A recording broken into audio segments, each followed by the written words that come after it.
Some people would call it the off season, Melissa, but not here at Frogs Insider. We don't have an off season because there's always something to talk about. And on this episode, we're going to hit the recruiting trail, not tail.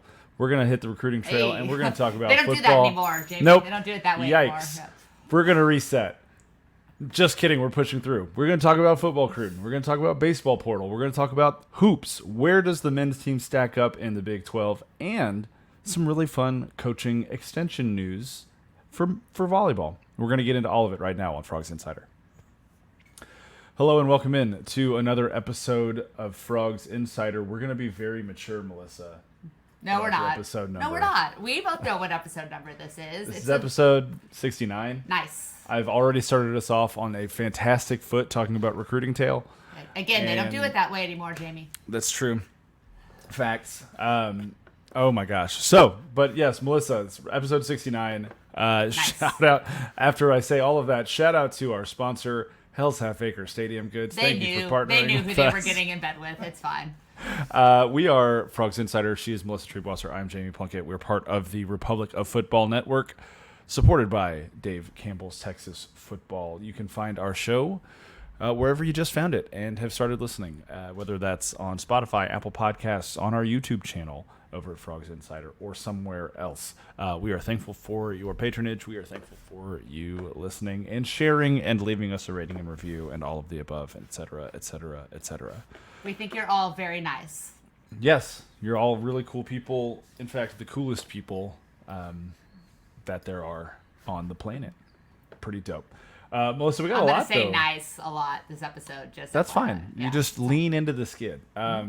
We do have a ton to talk to you guys about tonight.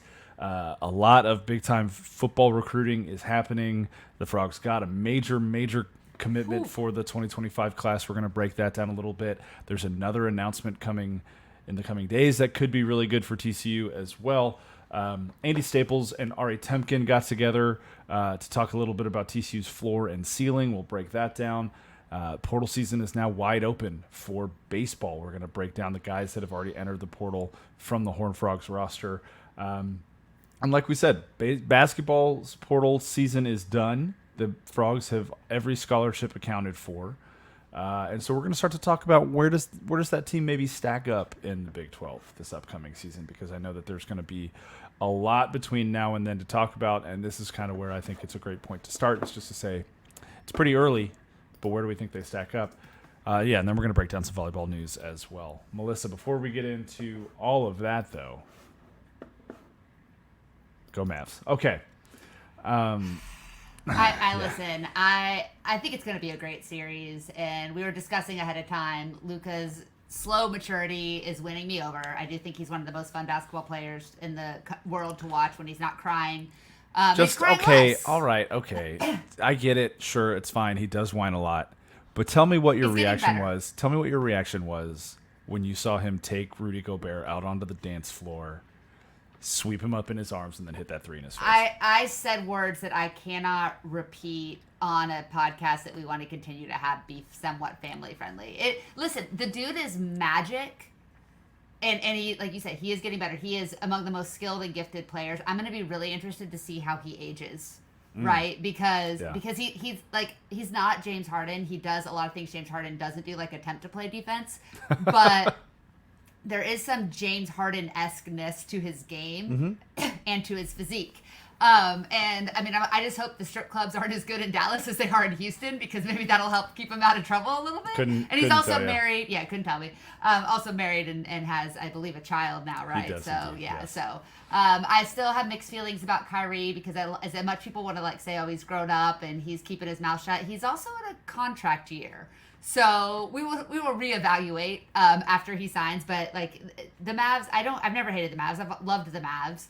I've never had, except for the early 2000s when them and the Kings rivalry was very good. So I also think Jason Tatum gets a lot of crap he doesn't deserve, but that Boston fans are the worst. So this is true. We can agree on that. I'm rooting for a great 7-game series. And last year was Kyrie's contract year. He signed he signed in free agency with the Mavs last offseason, 3-year deal.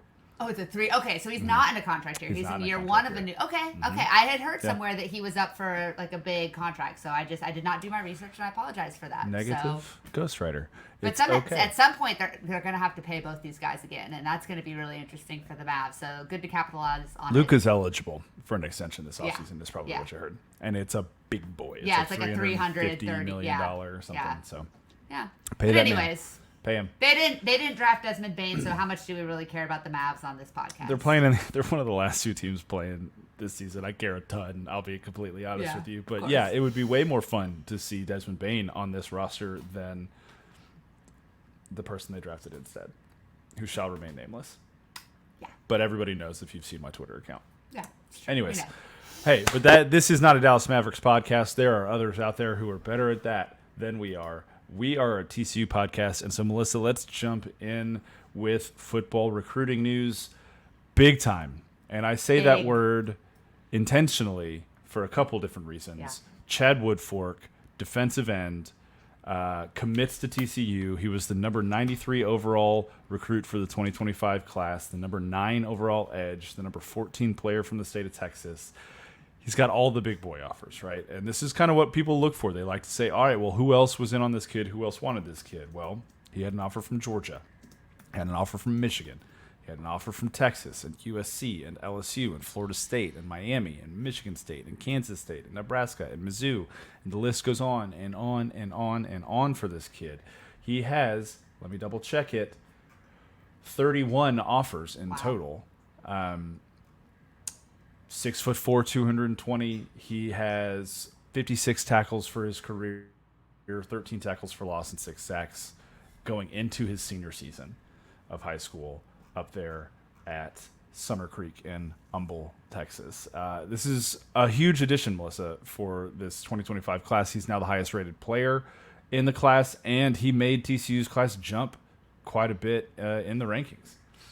Yeah, it feels like, I've seen a lot of people be concerned about TCU's recruiting rankings.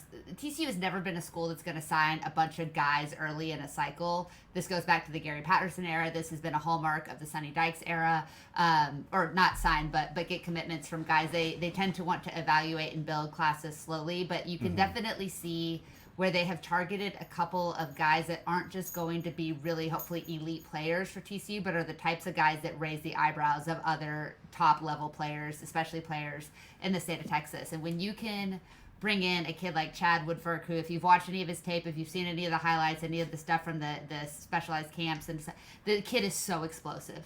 He's so athletic. He's so explosive. He's so quick off the line. He seems to have a good understanding how to use his hands. Now, we don't know what that's going to translate, but he certainly looks the part.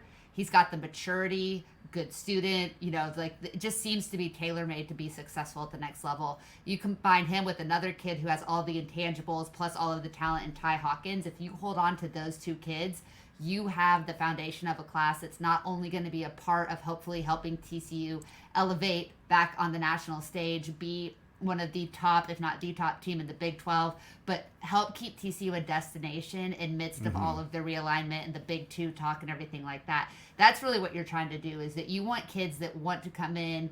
You want high-level kids that want to come in and help build the foundation and be the kids that are different, kind of like what we saw in the early years of the Gary Patterson, but he was doing it with 2 stars. Sonny now has the privilege and ability to do it with 4-star kids, both of whom, these 2, could certainly be 5 stars by the time all is said and done. So it's exciting to have a foundational piece now on the defensive end in addition to the offensive end, a foundational piece in the trenches, which is where TCU has really struggled the last couple of years, and the type of kid that other kids are going to sign up to want to play with, not just for the type of player he is on the field, but from all accounts, the type of person he is off the field. Pretty nice addition, if I do say so myself. Pretty nice addition. I will also note that he ended up picking TCU over Texas Tech and LSU. LSU made a really big run at him in recent weeks, and I'm sure they will continue to do so. So it's one of those situations where you hope that the Frogs can hold on. But I think this is also a signal, and kind of leading into the next guy that we're going to talk about too.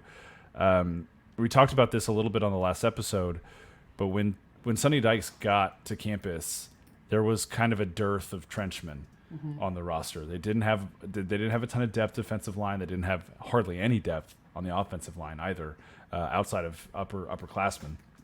And so he's had to do some really really big work in the portal to get bodies in, just to be able to have a 2 deep, have a 3 deep along the offensive and defensive lines.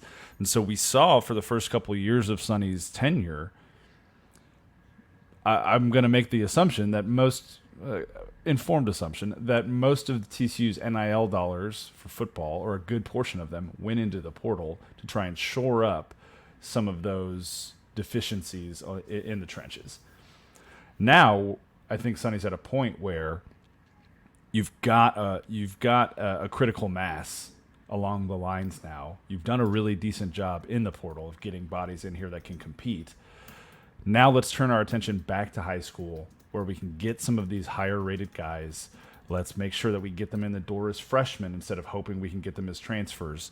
And let's develop them into an offensive line and a defensive line that can function for years to come. Because I think the reality of the situation that a lot of people are learning, look at Colorado, for instance. I know that's an extreme example, but it's really, really hard to build up your trenches in the portal. Yeah. Because you don't know how long these guys are going to be here. You see them a little bit on film, but you don't know, what they've learned, what bad habits they've got, how they work, and you're spending a ton of money on those guys.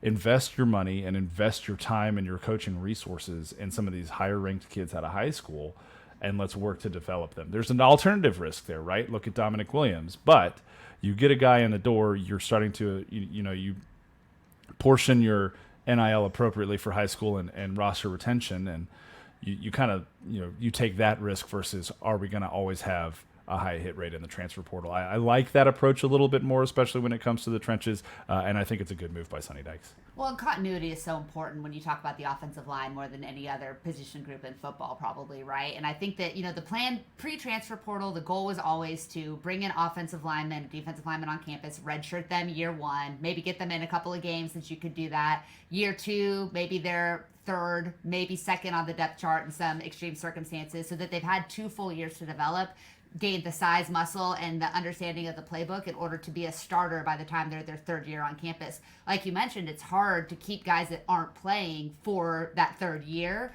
but offensive line will be the area, I think, where we see settle back to the mean more quickly than any other position group in the portal for the reasons that you mentioned. It's really hard to get high-level transfers out of the portal. We see guys move up divisions, maybe, from the FCS to the FBS, or from low-level FBS, group of five type schools, to Power 4 schools. But what we don't see a lot is elite talent at a P4 level transferring to other schools. There's almost always a reason. You even look at Brockemeyer with TCU, there was injury. There was a coach bringing in his guy from his previous school. Bless Harris, is an injury history. Like, potential is off the charts, but you just don't know. And so I am 100% agree with you. TCU's success is going to be their ability to build and maintain their high school recruiting pipeline through the trenches, and it seems like Sonny Dykes has, after filling some gaps that were existent prior to his arrival, really targeted that as an area he wants to beef up. We've seen him do a lot of recruiting in his first couple of years on the defensive and offensive line, and now he's targeting high-level talent from the high school ranks in order to hopefully build something that can solidify over the next several years. I should have looked up the numbers before we started recording, because I want to be right about this, and I'll probably tweet it out after this, but if you look at the numbers of offensive linemen and defensive linemen that were on the roster when Sonny Dykes arrived versus the number of linemen on the roster now on both sides of the ball, it's almost doubled. Wow. On both sides of the ball, because of the focus that he has placed and the priority that he has placed on making sure that TCU is shored up in those spots.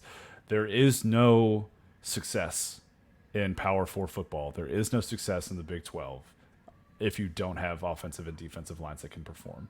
We saw that last year very clearly on both sides of the ball, when they couldn't get any pressure on opposing quarterbacks, when they couldn't block, especially in the run. And it's clear that Sonny is trying to address the problem.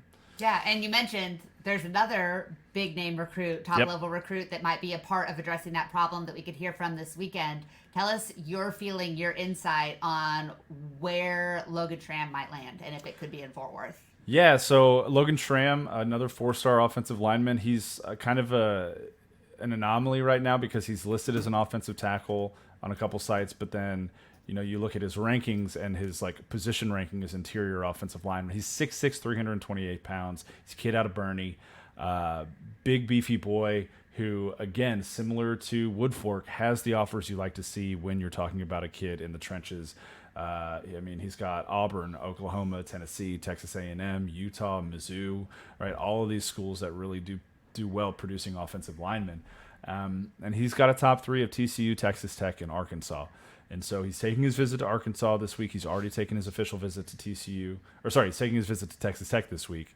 He's already taken his official visits to TCU and Arkansas. He's making this announcement on June 9th, which is 6-9. This is episode 6-9 of our podcast as well. And I feel good about Logan Schramm being a Horned Frog.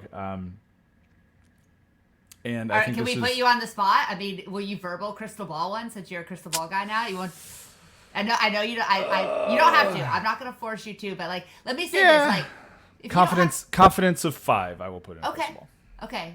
Verbal. You heard it here first, folks. A verbal crystal ball from Jamie Plunkett with a confidence level of 5. So he's definitely backpedaling a little bit. You might not see an actual crystal ball okay. for a couple more days until I actually talk to some people who may have better insight into his decision. But everything that I've heard makes me feel good about TCU's position with him at this point in time. And, it goes right back into what we were saying about, being intentional about recruiting high-ranked kids to come in and play in important positions. He's the number 20 inside offensive lineman for the class of 2025. He's the number 48 overall player in the state of Texas. And so you're talking about TCU starting to really have a presence in that top 100 list in the state, which I think is important. And we've seen that at times in the past where TCU has done a really good job of getting those highly ranked in-state kids to stay. It's never been terribly consistent.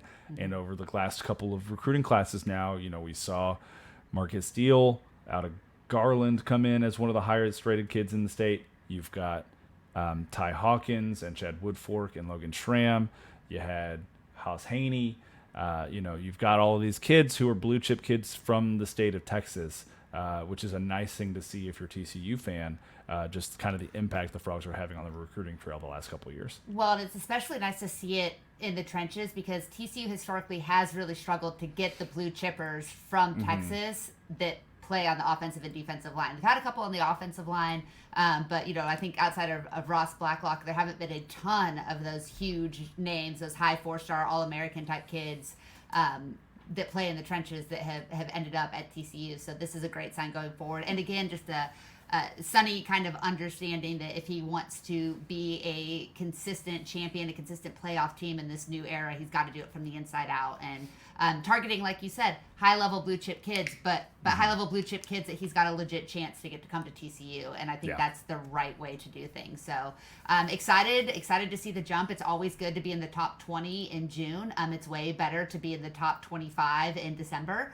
But all you can do is get kids to commit, right? Like that's all Sonny can do. And then it's up to a lot of factors we can and a lot of factors we can't control to get them to sign on the dotted line when that time comes. So so far so good. And I love the attitudes of the guys that have committed and the way that they're recruiting their peers as well. Very, very active on social, very active on their peers' posts. And I think that's always a great thing too, because you want to not just build a culture of success. You want that culture to be a part of the locker room. And we're seeing a lot of just congeniality and familiarity and familiarity among these class of 2025 kids, where they're being public, where they're making their visits and things. So I think that's really cool.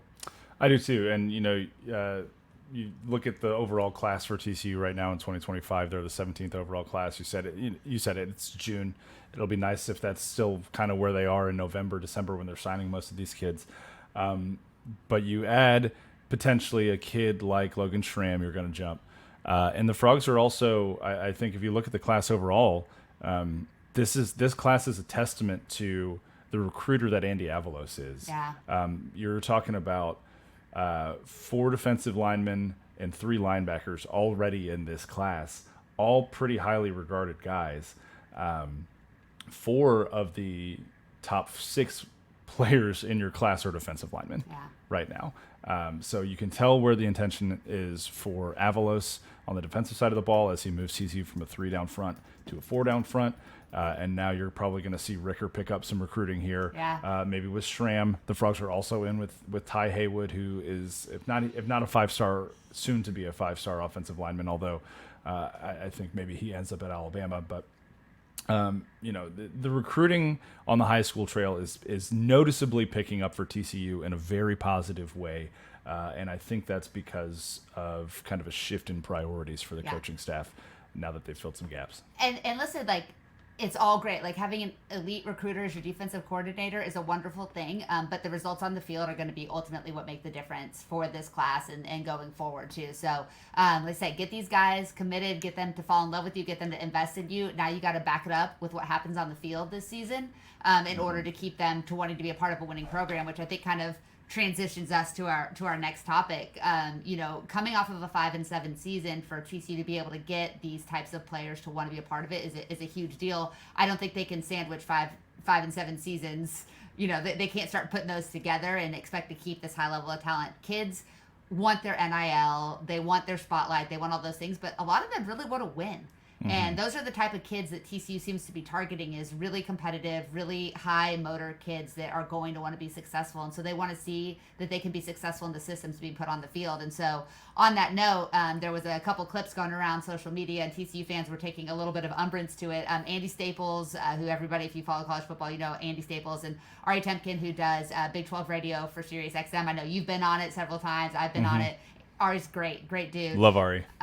We should have him on our show. We really should have him on. I know he would be happy to do that for us too. So yeah, we'll make that happen. But yeah, they kind of had a discussion of what TCU's floor and ceiling. They did an entire Big 12 thing. I've worked my way through about a third of it right now. It's like an hour and a half. It was great. They did an excellent job. But Staples said TCU's floor was 4-8. Temkin had him at 5-7. So before we go into ceilings, where do you feel unfairness of TCU's floor at potentially another 4 or 5 win season? Gosh, look, I know everybody knows that I have fought for years when I do stuff like this to not have purple shades on. And we both fell for it last year. You talked to me about it last year, too. I bit down real hard last year. I did. Look, I think if things go horribly wrong, I think that looks like quarterback not working out. I think that looks like guys struggling to pick up on the defense. I think there are real challenges that await TCU. There are big questions that they have to answer this fall. And if they don't rise to that challenge and answer some of those questions in a positive way, I think it's going to be a long year. I mean, you've got to go to Kansas, you've got to go to Utah, you have to go to Cincinnati. They're going to be fired up. And Waco's never never easy. You've got Arizona, you've got Oklahoma State, who was just in the Big 12 championship last year, and they returned like 500 people on that roster. And people want to write off Stanford, but I think Stanford has a top 3 returning production of all of the Power 4 schools. And Central Florida. You bring in Central Florida into the house as well. And so I think that there are some definite opportunities for TCU to struggle if they don't get things sorted out in fall camp. And so I could see 4-8 is a stretch just because you've got Long Island. I think they beat SMU. You've got Houston. A get-right game or a get-back game against Texas Tech on homecoming, right? Like, they've got some major quarterback questions as well. I think there's really no. I don't want to say it like that. I don't want to speak in extremes. I find it really hard to believe that this TCU team would win any fewer than 5 games. So I see, maybe 5-7 as the floor. But I also, if things start to click. If year 2 of the Kendall Briles offense is much more efficient than it was in year 1, especially inside the 30, and the defense takes hold like we hope it will, and they get pressure on the quarterback from a couple different spots, they get some veteran leadership in there, and they're making some noise defensively. I could see this as being like an 8 or 9 win team. I was gonna say, like, before you cast your goal here. both Staples and Temkin had TCU ceiling at 8-4.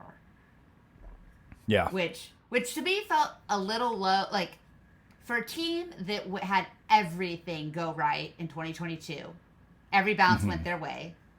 And then pretty much every bounce went against them in 2023, often to their own doing, right? But when you have those extreme swings of football gods' luck, you hope 2024 is somewhere just with normal, right? We've had two very abnormal seasons on opposite ends of the spectrum. I think if things are just normal, I absolutely think the floor could be 5-7 again. I think that's absolutely a possibility. It's not my expectation.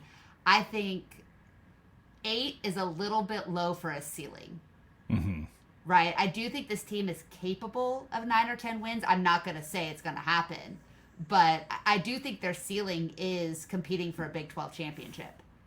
Like, I think that's absolutely not off the table when we sit here in June today. Sure. So, and 8-4 would preclude them more than likely from having an opportunity to be competing for a spot in the Big 12 championship next year, or at the end of the season. I agree. And I think the ceiling, to quote one Michael Jordan, the ceiling is the roof with this team. You know, you've got so many opportunities to right the ship. I think everything that I wanted to see from Sonny Dykes from the end of last fall to the end of this spring, I think I saw. He addressed the challenges defensively that were hard decisions that he had to make. He knew he had to make. He made them. He addressed some of the cultural challenges that TCU experienced in 2023 as far as player selfishness, complacency, maybe a little bit of a step back from a work ethic perspective. He said publicly all of those things were things that they were battling in 2023. And the feeling I got from spring camp when I went out there this spring felt a lot more energetic in the same kind of vein as 2022 and was a pretty significant departure from the feeling of spring camp in 2023. And that's not to say that they're going to go on this magical run and go to the national championship again, but that is to say I think they've righted the ship from a cultural perspective to say nobody is above the team. We're going to come bring our energy every single day. We're going to focus on the things that matter, and we're not going to get embarrassed again like we were in 2023. And when you talk about what you can accomplish in spring football, those are probably the most important things that you can accomplish, alongside installing a new defense, yada, yada, yada, getting transfers acclimated, all that kind of stuff. Establishing the right culture will carry you so incredibly far. And I saw Sonny and his staff check all of those boxes this spring. So for me, I agree with you. I think the Big 12 championship is an achievable ceiling for this team. And if you do that, you're probably talking about being in the 12-team playoff, even if you lose in that title game. I think, and I've said this from the beginning, I think 8-4 is really kind of that line of demarcation for whether or not we can qualify 2024 as a successful season. Yeah, I think that's completely fair. I don't expect TCU to be in the Big 12 championship, but anything less than 8-4 would feel disappointing, right? Yeah. And there could be mitigating factors, but at this point, you need to be bowl eligible. You need to be competitive in every game. And you would hope that you're playing a bowl game with a chance to get a 9th or 10th win. I think that's a possibility with this schedule. They do have some tough road games, but it is overall a favorable schedule. You do miss some of the better teams in the league, and you play some of the better teams. But there's also a lot we don't know about. You know, there's a lot of teams we don't know. Cameron Rising is 104 years old. Alan Bowman is 103.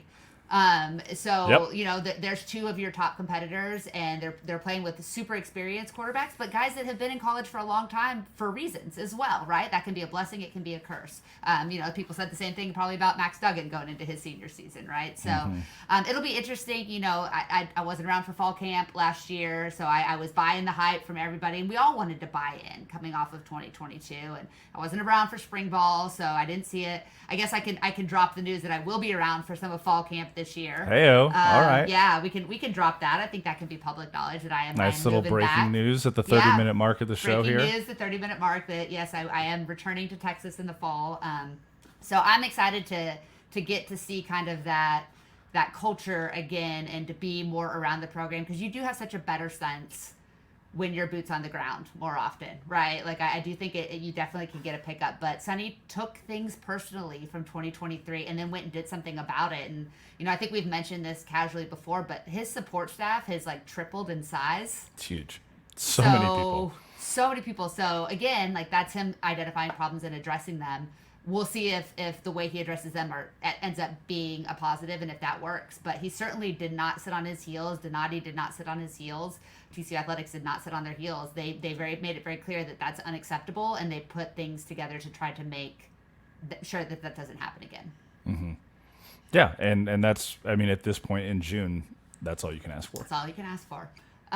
You know what else is all you can ask for is super high quality TCU gear to wear when you are at the sidelines, at fall camp, when you are watching TCU football. I'm so thankful the three first home games three of the first 4 games are night games. As I was thinking about what it's going to be like to be back sweltering. in Texas, sweltering, yeah. And I know I took advantage of Hell's Half Acre Stadium Goods Memorial Day sale. Got myself a nice little hoodie that I won't be able to wear until like November, and a little quarter zip so I can look professional back in the press box. But Hell's Half Acre Stadium Goods has the top quality gear for you, no matter where your TCU fandom takes you, whether that is at a game at Amon G. Carter Stadium, in the Schulmeyer, or sitting on the sidelines watching your kids play sports, or just going out for a night on the town. They do some of the best quality gear around, some of the greatest logos, all their custom T-shirts during baseball season, all of their great tailgating goods, and they are a company by TCU fans for TCU fans and players. They do a lot of great work supporting NIL, especially in the baseball front. So we love Hell's Half Acre Stadium Goods. We love that they support us, and we hope that you guys will continue to support them, year round, as you get ready for a fall football season that we're all cautiously optimistic about.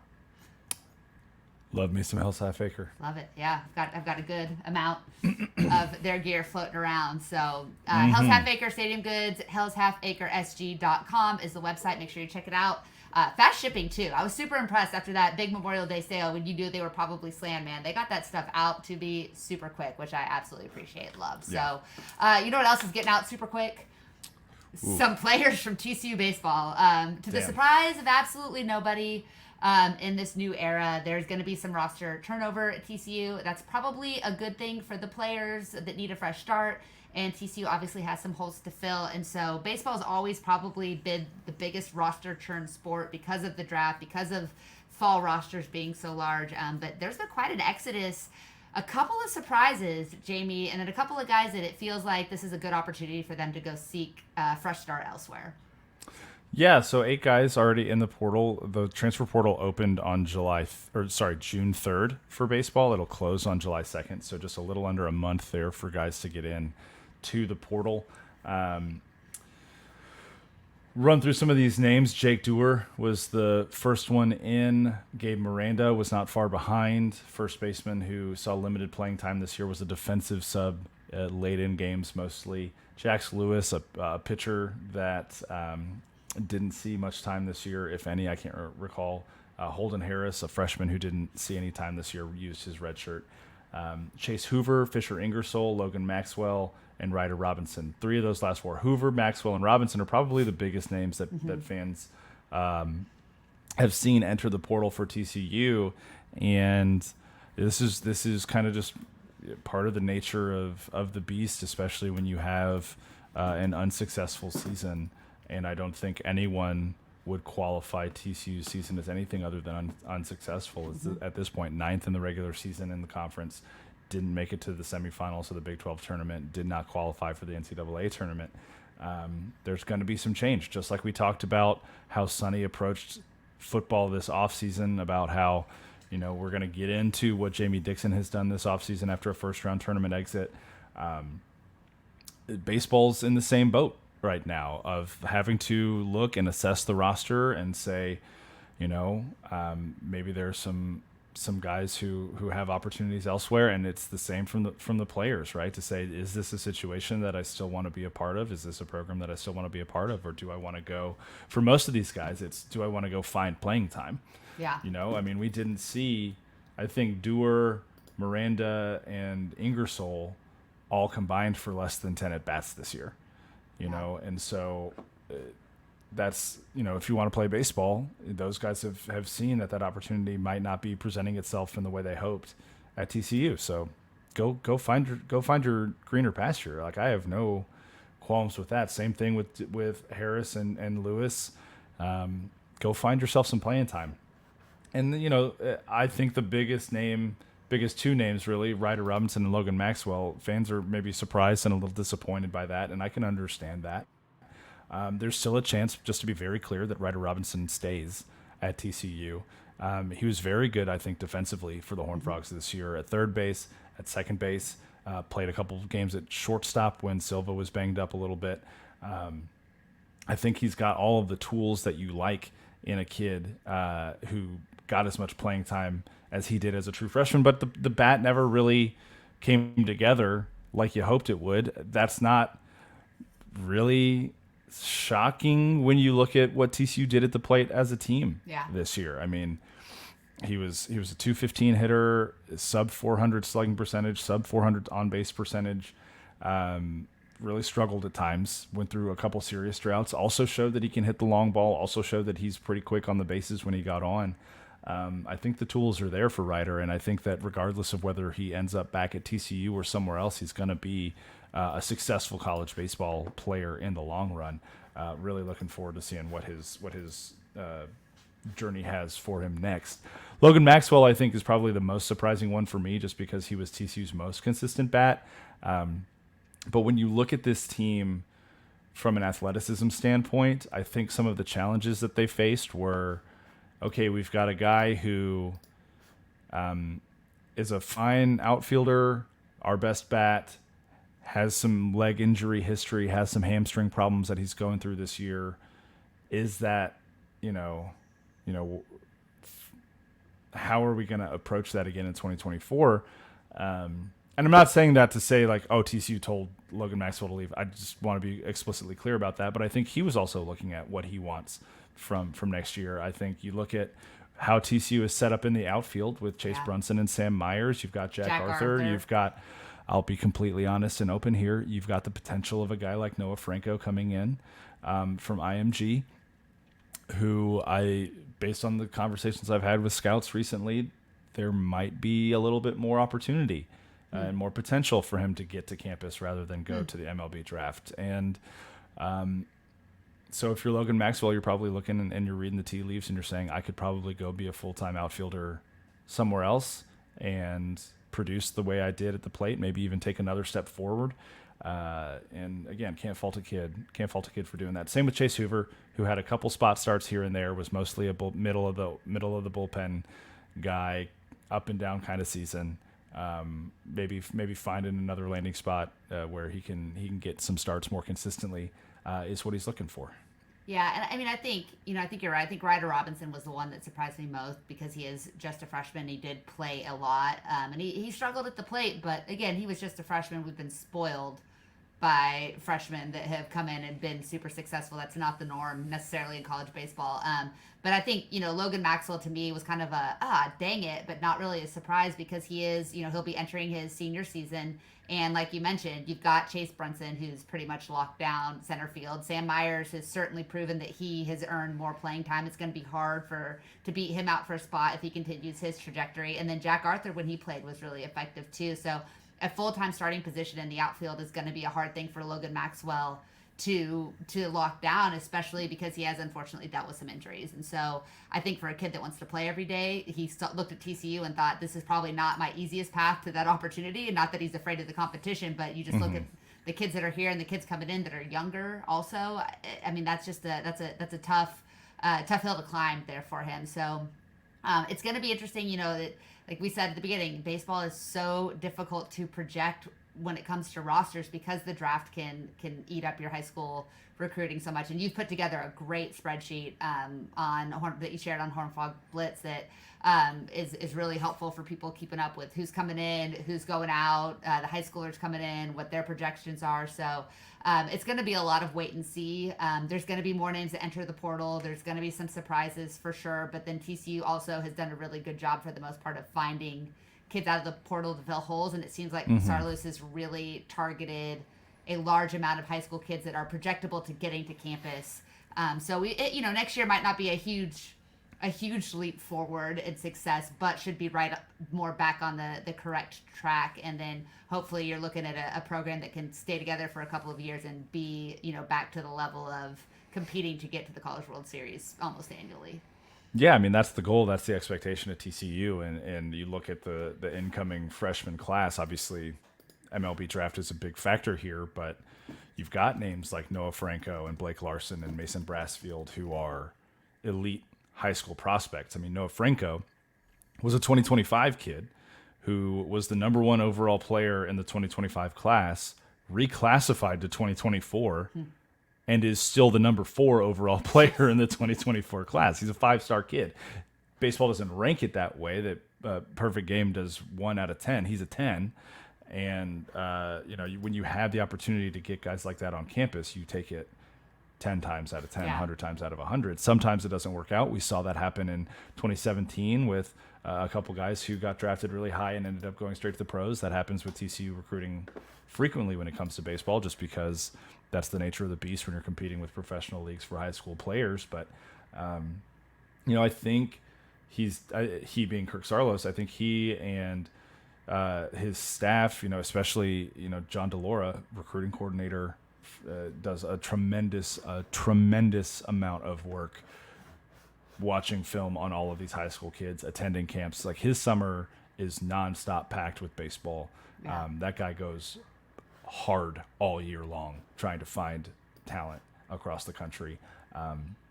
They've put together a really, really impressive recruiting class that's coming into TCU. And so it's one of those situations where players have to make some hard decisions about what they want their future to look like. Coaches have to balance and manage the roster the way that they have to do to have a bounce back year in 2025. And, we'll see how it goes. The Frogs have added a couple JUCO kids already. Luke Greenlee and Preston Gamester are incoming transfers that will be here at some point this summer, getting workouts going. One's a right-handed pitcher, Greenlee is, and Gamster's a middle infielder, a shortstop. So, you talk about getting some more bodies in here and seeing what you can put together for next season. Yeah, it'll be interesting. Franco, who you mentioned, a potential two-way player. I don't know if that's a possibility when he gets to campus. If he gets to campus, still a top 100 prospect, according to MLB. But like you said, there might be more of an opportunity to get him to Fort Worth. And his ability at the plate and as an athlete would be a huge boon. To give TCU a very young outfield next year, but wow, probably among the most electric in the conference and potentially the country. So we'll have to see. The draft obviously will give us a big insight into what this thing will look like, and then fall ball will be here before you know it. In the meantime, we'll pretend that college baseball postseason isn't happening, except that it is still a super fun postseason to watch. Even when it's just so great. So, it's just so great. good. I can't quit it. I mean, Squeeze Play was on for the entire first weekend. Yep. It's such a good show, and the Supers are going to be exciting matchups. I'm so pumped to see what Evansville can do against Tennessee. If they can maybe get to the College World Series. And then you've got some Big 12 teams that are still in the mix. West Virginia is playing. Kansas State. And Kansas State sneaks in over TCU theoretically and makes the most of their opportunity. I think I said this last time. I had less of an issue with Kansas State getting in and more of an issue with, Indiana. Yeah. Who I think went 2 in barbecue and shouldn't have been there in the first place. Yep. But, it is what it is. Yeah, it is ECU, what it is. who got a host and got bopped. Yep. So there's that. There's always that. We want to talk a little bit of basketball projections here. We're getting as per usual long in the show as we often do.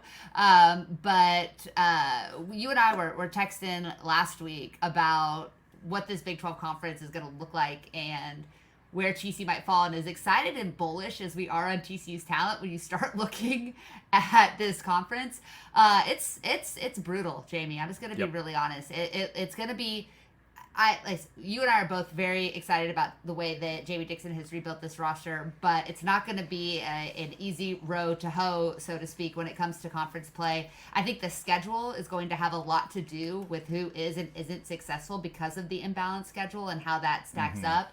Could have a huge impact on where TCU falls in the order.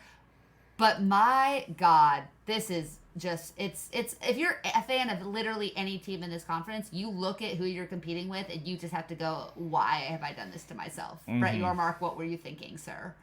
Yeah, it's pretty rough. So first of all, we do know a little bit about TCU basketball schedule. I forgot to put it on the run sheet, but they will play in the Acrisure Invitational in Palm Springs, California. Awesome.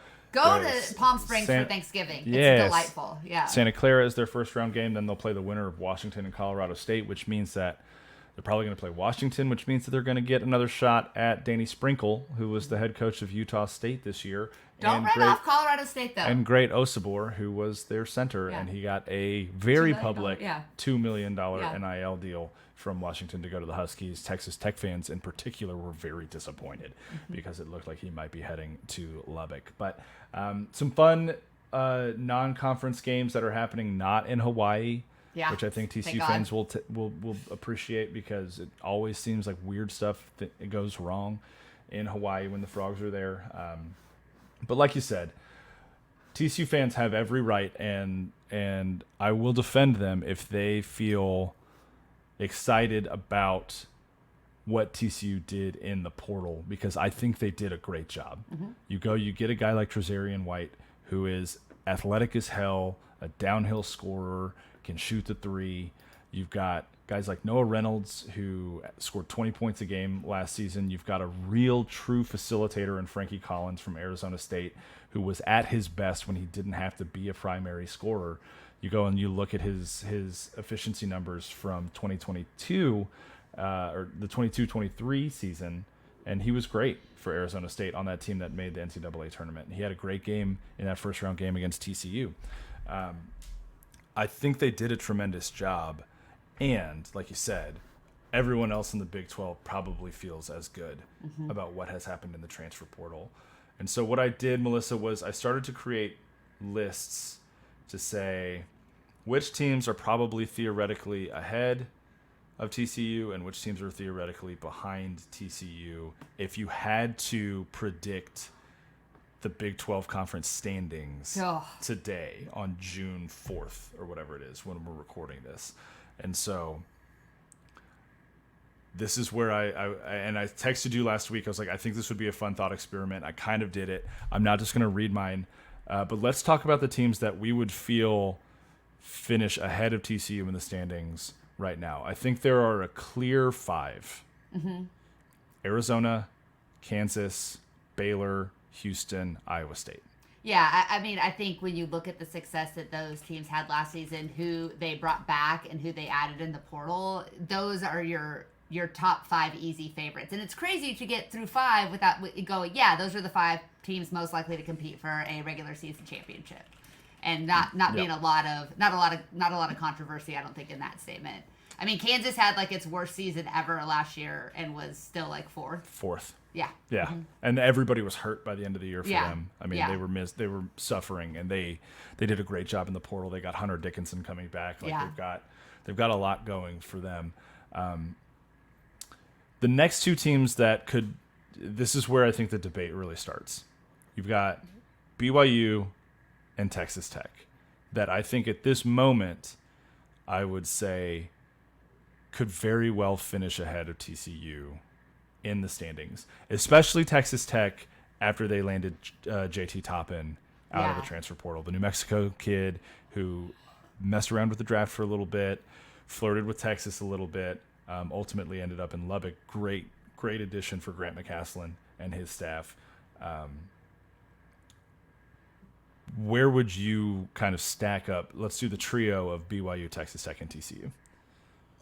And I'll be honest, BYU always just has a just a wealth of like 27-year-old dudes that can hit 3-pointers. I don't know Sure. who they lost versus who they come back, but I think they retained Well, a lot of their roster from last a year. little bit, but they're also going through a coaching change. Yeah, Remember, they do because have a Mark coaching Pope got change. hired by Kentucky. Yeah. They lost a couple guys to the portal who ended up at Louisville. I think one guy may have ended up at Kentucky with Pope. They hired the associate head coach of the Yeah. Phoenix Suns, whose name is escaping me right now, and he's But done he a has a decent history. job. He's had He's a history. a with, BYU yeah. guy. Yeah, he's Yeah. a BYU guy, and I think he's done a pretty good job of compiling a roster to compete. And like you said, they're going to be veteran as hell. Yeah, they're going to be 100 years old. I think Alan Bowman and Cameron Rising will also suit up for BYU basketball. They'd be the youngest guys on the Yeah, roster. be the I mean, I think that's the team that you most hope TCU is able to pass, right, in the standings for all of the reasons that you mentioned. The coaching change, they did lose some of their better players, but they did a good job in the portal. Without having seen TCU play a game, and this is basically a roster we've never seen before in meaningful minutes, that's the team I'm most hoping TCU can pass. Tech is going to be so interesting because that is one of those series where it hasn't necessarily mattered who's supposed to be better when these two teams play. They always seem to be very close, competitive games. So a lot of that's going to, I think, fall down to scheduling. I don't know if they're in their protected rivalries or whatever, but they had a home and home last year, so I don't anticipate that they'll play them twice this year. So that could go a long way in determining if TCU has opportunity to pass them in the standings with the head-to-head or not. I think that's the right grouping of three to put together. My hope was that TCU wouldn't be third in that mix, right? If TCU finishes in the top 7, this is an exceptionally successful season for Jamie Dixon and the Horned Frogs, in my opinion. That I think the top 9 is almost a guaranteed ticket to the NCAA tournament in this conference, potentially beyond that. Because one of those first 8 teams that we've mentioned, would you barring something completely unforeseen, could you imagine not being a tournament team in 2025? Yeah, I think kind of like you said, the question marks around BYU probably make it the most reasonable selection to say we just don't know what they're going to be. And yeah, I think that if I'm stacking up those 3 teams, like right now on paper, I'd probably say TCU, Texas Tech, BYU. I'd like to see how the Frogs gel.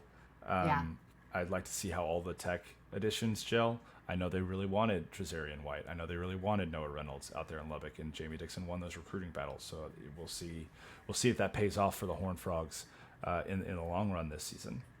We shift to go ahead. I was gonna say, like, as we I think we're probably on the same page here. As we shift to the next group, what of the remaining teams do you think has the most potential to jump into that upper or middle tier? That's a great question. So the teams left.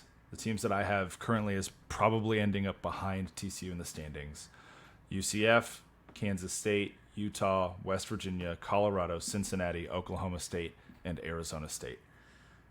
I think the 2 teams that I would identify as having the most potential to jump ahead of TCU would probably be Kansas State, because Jerome Tang's a feisty MFer, and Arizona State, because Bobby Hurley is a feistier MFer, and he's had a pretty strong recruiting offseason, not only in the transfer portal, but some high school guys. Arizona out there grabbed an extra kid out of the portal and ended up losing one of their 2025 high school recruits, one of the highest rated recruits in the country. He committed to Arizona State. And so, you've got a revitalized maybe roster out at Arizona State that has lost some good talent the last couple of years. And I don't know, Bobby Hurley, he's related to Dan Hurley, and that's enough for me to say I'm going to keep my eye on the Sun Devils. I have never forgiven Bobby Hurley for getting in an accident that was no fault of his own and torpedoing the Sacramento Kings for many years after. And so, like, if they come to Fort Worth and I get to meet Bobby Hurley as someone who was so happy when we drafted him back in the 90s, you're going to see me be very unprofessional, but it's fine. Yikes. I'm surprised. I agree Stephen with both Schoen, those. turn the pod off, please. Thank you. Okay. I will melt. I will melt into a puddle. It'll be fine. A team, like, I agree with both of you. I think Arizona State, you cannot write off Bobby Hurley in that program. They always get access to great talent. I agree with you. Kansas State, they lost out on some recruiting battles, but they brought in some good players as well. But I'm shocked that you did not mention Cincinnati, who is a Yeah. well-coached, very physical team. They probably don't have the talent level, but they have the intangibles, the motor, and maybe the best rebounding team in the conference last year when it comes not just to numbers but raw physicality around the rim. That's a team too that you don't want to have to play with your season and your standing on the line, because they're going to beat the crap out of you and they're going to put you in a tough situation at the end of the game. And we saw that with TCU last season. And this is probably where I really messed this up. So if there are any Cincinnati fans listening, I'm sorry, because I do vividly remember now in texts talking to you about how Cincinnati could start the season ranked in the top 25. Yeah. Because they return everybody. Yeah. Off of a team that was pretty good last year, especially that front court like you were talking about. And man, probably doing this live right now, looking at the sheet of paper that has all these teams on it, I would say I'd probably flip Cincinnati and BYU. Yeah, I think that's fair. And then still hold Kansas State and Arizona State as those two teams that could potentially finish ahead of the Frogs. If there's one team that you think in those first two tiers that's capable of finishing last in the conference, like what team is capable of the biggest fall, and which team is capable of the biggest surprise rise? Biggest fall, I mean, gosh, it's just so hard to look at any of those five: Arizona, Kansas, Baylor, Houston, Iowa State, and saying, oh, they're going to suddenly drop off. Because if you look at the coaching situation in all of those schools and just the sheer level of talent, highly unlikely. I mean, it's probably Texas Tech. Yeah. If we're talking about teams in the first two tiers that could finish in last, it could also be TCU. Yeah. If we're really talking about it, you just never know. And I think anything that happens in the bottom of the standings, if it involves UCF on down, I don't think I'd be terribly surprised. Which team do you think is the most capable? Like we saw kind of Iowa State, I think, surprised a lot of people this past year. Like, and nobody thought they were going to be bad. So good. Yeah, so good. And they had a playmaker and they had timely shot making, right? Like they were. So I think that was probably the team that was the most surprisingly at how much they took a leap. What team do you think is capable of taking that kind of leap this season? Probably Iowa State again, just because they return so many guys. They did a great job in the portal. You can't pick Iowa State again. That's cheating. No, you got to pick a team that's coming from under the radar. Probably Cincy. Yeah. Probably Cincinnati. I botched this list by putting them below. It's probably the Bearcats. I think they got some mojo right now. And I can see them making some noise. Outside of that, though, I think I mean, it's probably Arizona, Baylor, Houston competing for the Big 12 championship again. It's going to be fascinating. And I do think at least 20% of a team's success is going to be based on how their schedule falls. Oh, totally. I mean, and that's the wild card part. that we're not going to know for a couple more weeks or months here. And obviously we'll break that down as soon as we get it for TCU and take a look at who has the easiest schedule and that kind of thing. But the reality of the situation is regardless of who you play twice in this league, it's not an easy schedule. Yeah. TCU showed that last year. A lot of schools showed that last year. Yeah. There's not going to be a lot of nights off. There really aren't. There are definitely... I was going to say... I was going to transition, but... I got a segue. You've gotten all the segues. It's my turn to segue. And Melissa, I'll tell you a man who is not going to have many nights off for years and years to come, and that is TCU Volleyball's Jason Williams, because he just got locked in to a brand new contract extension after the first couple of seasons where he has brought TCU Volleyball out of the depths and into the NCAA tournament, competing in the upper half of the Big 12. And like you were about to say, the schedule that he has compiled for this upcoming season is a doozy. He is putting that contract to the test. Let's run it down real quick. Talk to me about the early days of this volleyball schedule, because it's crazy as hell. Yeah, so TCU's first actual game is against Oklahoma, former conference mate, now an SEC team that generally just recruits just a great front line. So Oklahoma's going to be a start. But then they go into, ahead of the Big 10, Big 12 Challenge, which they competed in last year as well. Their first game, they're just going to go ahead and go to Lincoln for this little tournament, play Oklahoma, and then Nebraska in Lincoln. So that's a thing that's happening. Just a little casual. For those that don't know, Nebraska played for a national championship last Yes, year. They and also they've set the won. Guinness World Record for highest attended volleyball Yeah. game because they've sold out their 95,000 seat Yeah. football stadium for a volleyball, for a match volleyball last year. game. You talk about just one of the elite volleyball powers in this country. Blue blood Nebraska as is, far as the eye can see. multiple national championships in recent history. And then, like you said, they draw like crazy. So that's going to be probably the craziest environment TCU's ever participated in. Oh, 1,000%. And then to top that off, you're going to go ahead and play two teams that were ranked in the top 10 to start last year, Wisconsin and Minnesota, in your Big 10 and Big 12 challenge. But at least you get to come back to Texas for that. You play that in Waco, so maybe a little bit less of a deadly environment.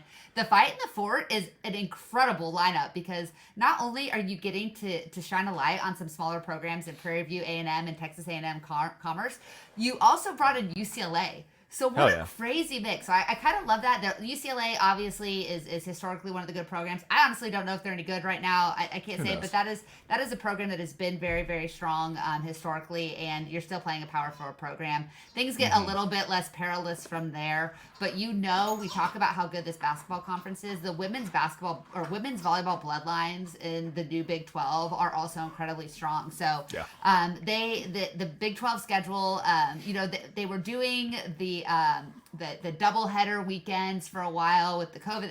It is a pretty perilous travel schedule to some degree, I think, for this team. But they do have some nice stretches of getting to be at home. They paired them up so that they'll get to play. When they play BYU, they're also going to play Utah. When they play Kansas, they're also going to play Kansas State away. And so they did try to limit the travel as much as possible. But not going to be a lot of nights off for Jason Williams and his Horned Frogs. But he did an incredible job in the portal, did an incredible job recruiting. They bring a lot of talent back. This is a team that looks like it should be competing to be in the NCAA tournament almost annually. And it's really fun to see this program taking off. And the home environment for this program has also been really, really electric. So I'm excited for women's volleyball to see what that looks like and kind of just the resurgence of that program at TCU again. It's always fun. And, I was in a meeting today where I was talking about some other things related to TCU athletics, and I made this note there. It's just so cool to be an alum of a school that cares about more than just the big three. And I think, and I've said it on the show, and I will continue to sing his praises, Jeremiah Zanotti has done a phenomenal job of ensuring that TCU competes. If they have a sport, it's going to be competitive. It's going to have the funding that it needs. It's going to have the coaches that it needs. It's going to have the talent that it needs to compete at a national level. We just saw men's tennis win a national championship. We saw rifle win another title earlier this year. Equestrian was in the national championship this year as well. And now it looks like volleyball and women's basketball, which we haven't even talked about on this episode, are starting to trend in that direction as well. So hats off to Donati. Hats off to his staff over there. For making sure that if TCU has a team, that team is capable of competing. I also want to add to that, too, is that I know that a lot of people believe, and I understand why they believe, that funneling all of your resources to football right now ahead of another probable round of realignment is the most important thing. But I really credit the people who have made sure that their NIL dollars and their support haven't just gone to football, basketball, baseball. And I don't think the budgets when it comes to NIL are similar for women's volleyball or women's basketball as they are for those other sports, but I still think that there's obviously been an investment, like you said, from the top down at TCU, from the athletic administration down, but also to the people that are supporting those programs. Your university is better when you have more different successful experiences for people to be a part of. And not everybody is, like, people get priced out of TCU football games. Like, you have a family of 6, that's probably not something you're buying season tickets for annually. But you know what you can do? You can take all 4 of your kids to a volleyball game, to a women's basketball game. Heck, a lot of men's basketball games are discounted. That's, you want there to be a place for everybody to be a part and get wrapped up in that culture of athletics that made a lot of us fall in love with TCU. And that entry point is not always going to be football, basketball, or baseball for people. And so I think it's really, really cool that they're creating environments and atmospheres that still help you feel like a part of that TCU athletics experience. And they do so by investing in great coaches, by investing in great facilities, and by investing in players outside of just football, basketball, and baseball. TCU is still a university first, and it's Fort Worth school. And I think that relationship, they've worked so hard to keep that symbiotic, and it's been 25 years in the making. You want to make sure that there's something for everybody when they set foot on that campus, and when they invest their hard-earned dollars into a university, you want them to be able to get something out of it. And for a lot of people, that might be volleyball, basketball, equestrian, and whatever else. So I think that's super, super cool. I fully agree. One last note on volleyball. One more note? Yep. Yeah, one more note before we go. TCU volleyball, TCU beach volleyball, to be specific, is doing something that is never done before. Guys, we're going to be very conflicted in the Summer Olympics in Paris, because while we all want to root on the Americans, be good red-blooded American patriots, we've got some Spanish beach volleyball players that wear purple in their volleyball Olympic offseason that will be competing. I am super excited for Daniela Alvarez and, oh God, I'm going to say this wrong. I don't know if it's Tania or Tanaya Moreno, are both qualified for the 2024 Summer Olympic Games. They will be competing for Spain. These are TCU's first volleyball Olympians.